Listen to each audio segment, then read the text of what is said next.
They told me for years there was no money in podcasting. Well, they were all wrong. But what do you think of that Facebook, when their servers just went down about earlier in October, when like for 5 hours, just the whole day was just gone?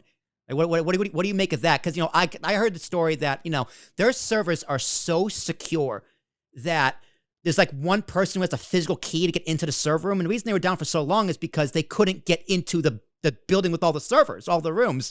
And they didn't have the guy's phone number because Facebook requires the employees to contact each other through Messenger. So no one had his physical phone number to call the guy and say, hey, come open the door and so we can fix the servers. So he probably found out what was happening on the news. Like from like a cybersecurity, what were your thoughts? 'Cause that's probably just a nightmare. Or are you sitting back going, ha, yes, my time to shine?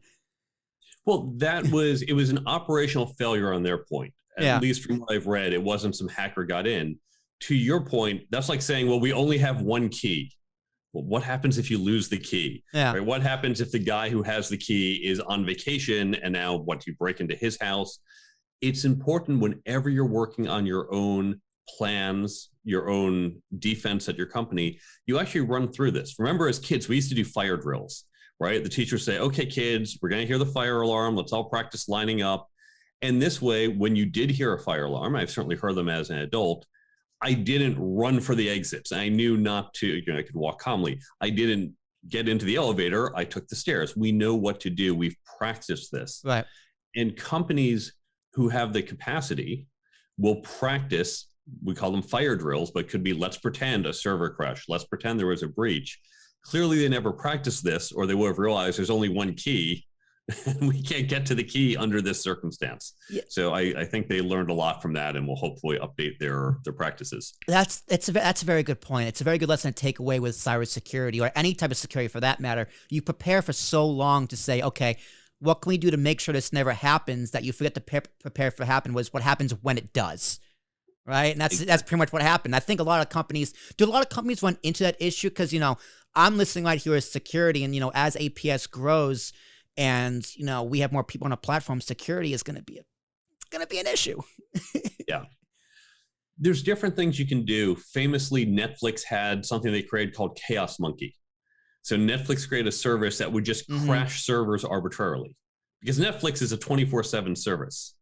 When I've run certain businesses, we know we're mostly 9 to 5. Yeah, maybe someone's on at 2 a.m., but if we had to take down our system at 2 a.m., okay, who cares? You put up like, hey, come back tomorrow, no one cares. Yeah. Netflix can't stop at 2 a.m. There's probably a lot of business happening at 2 a.m. So Netflix said, look, we just have to create such a robust system. We're going to actively just be messing with our system just a little bit. And you should be able to build systems that are self-healing, systems that can immediately respond. And if it can't handle the small chaos that we throw in, then we know we're in trouble for big chaos later. So they took a different approach. A lot of companies will do what's called tabletop exercises. Let's all sit around and practice. Those who are fans of Parks and Rec, there was an episode where they said, okay, we're going to pretend the town has some type of earthquake or flood, and they've got everyone together and say, okay, 911, what do you do? And EMS, how are you going to respond? And let's practice. In fact, there was a grocery store, I think it was Hebe, a Texas grocery store, HEB.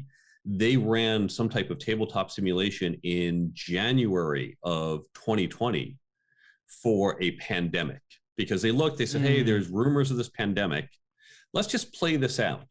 And so here's what's going to happen. They figured out things like, wait, if this one person's not around, right, we can't unlock the door, we can't contact the suppliers. Let's make sure we have redundancy, because what if that person gets sick? And so they figured all this out and how we prepared for it. And they actually had this is going to sound terrible, a great pandemic, right? They were able to be very responsive. They met their customers' needs because they did that practice. And so I recommend, it's not something you can do as a small business and maybe 4 or 5 people where everything's really tight, but as your business grows, practice a few things. What happens if our website goes down? What happens if suddenly we lose our biggest client or something else happens? How do we respond? Because then it's like the fire alarm gets pulled and you say, I've done this before. I know to walk calmly and not panic.